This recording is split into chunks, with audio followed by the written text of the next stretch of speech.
గగనతలంలో యుద్ధం అంటే ఆషామాషి కాదు. ఎందుకంటే ఆకాశం నుంచి వస్తున్న ప్రమాదాన్ని పసిగట్టాలి, ఆ తర్వాత దాన్ని ఎదుర్కోవాలి. ఈ పనిని భారత సైన్యం అవలీలగా చేయడానికి మన ఆయుధ సంపత్తి బాగా ఉపయోగపడింది. అయితే కనిపించకుండా ఆకాశంలోనే ఓ రహస్య గూఢచారిలాగా వ్యవస్థ పనిచేసింది. అదే స్పేస్ బేస్డ్ సర్వేలెన్స్ శాటిలైట్స్. వాటి ప్రత్యేకత ఏంటో ఇప్పుడు చూద్దాం.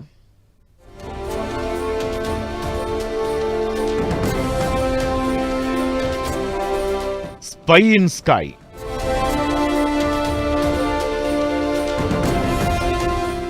స్పైస్ శాటిలైట్స్ ఇప్పుడు ఆపరేషన్ సింధూర్ తరువాత ఎక్కువగా డిఫెన్స్ రంగంలో వినిపిస్తోన్న పదం. ఈ శాటిలైట్ ఫోన్లు, కెమెరాలతోనే ఉగ్రవాదులు కూడా పెహల్గాంలో దాడులు చేశారని తెలియగా భారత సైన్యం కూడా ఇస్రో ద్వారా అవే స్పైస్ శాటిలైట్లను వినియోగించింది.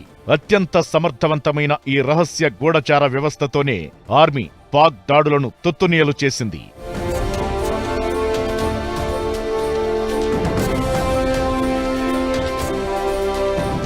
అమెరికాకి నాసా ఈ తరహా సర్వేలెన్స్ శాటిలైట్లు బోలెడుండగా భారత్కి ఇస్రో కనీసం 10 ఉపగ్రహాలను తయారు చేసింది. ఇండియా తీర ప్రాంతం 7,000 కిలోమీటర్ల మేర నిరంతరం శాటిలైట్ నిఘాతో పర్యవేక్షిస్తుంది ఇస్రో. దానికి డ్రోన్ టెక్నాలజీ కూడా వినియోగిస్తోంది. జూలై 2010లోనే కార్టోశాట్ 2B అనే శాటిలైట్ ఇందుకోసమే ఇండియన్ రిమోట్ సెన్సింగ్ ఏజెన్సీ ద్వారా లాంచ్ చేసింది. ఆ తరువాత రిశాట్, ఈఓఎస్, జీశాట్ సిరీస్లో 10 ఉపగ్రహాలను ఇస్రో ప్రయోగించింది. వాటిలో 2020లో ప్రయోగించిన ఎర్త్ అబ్జర్వేషన్ శాటిలైటే ఇప్పుడు మన సైన్యానికి ఎక్కువ సాయపడింది. తాజాగా స్పేస్ బేస్డ్ సర్వేలెన్స్ ఉపగ్రహం కేవలం డిఫెన్స్ విభాగం కోసమే ఏర్పాటు చేసింది.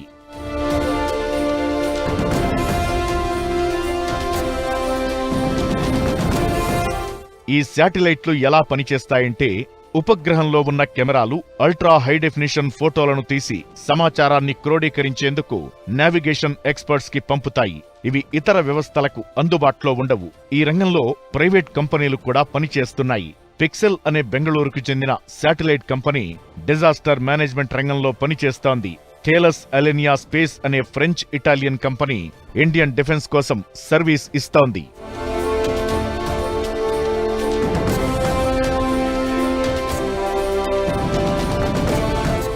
ఈ స్పైస్ శాటిలైట్లను హ్యాక్ చేసే అవకాశం అస్సలు ఉండదు. ఈ ఉపగ్రహాలు పంపే సమాచారం అడ్వాన్స్డ్ ఎన్క్రిప్షన్ స్టాండర్డ్ మోడ్లో ఉంటుంది.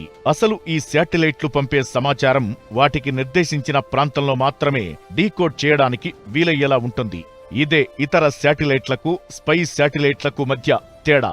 కాబట్టి ఈ ఉపగ్రహాలు పంపే సమాచారం హ్యాక్ చేసినా హ్యాకర్లకు తలకాయలు బద్దలు కొట్టుకున్నా అర్థం కాదు.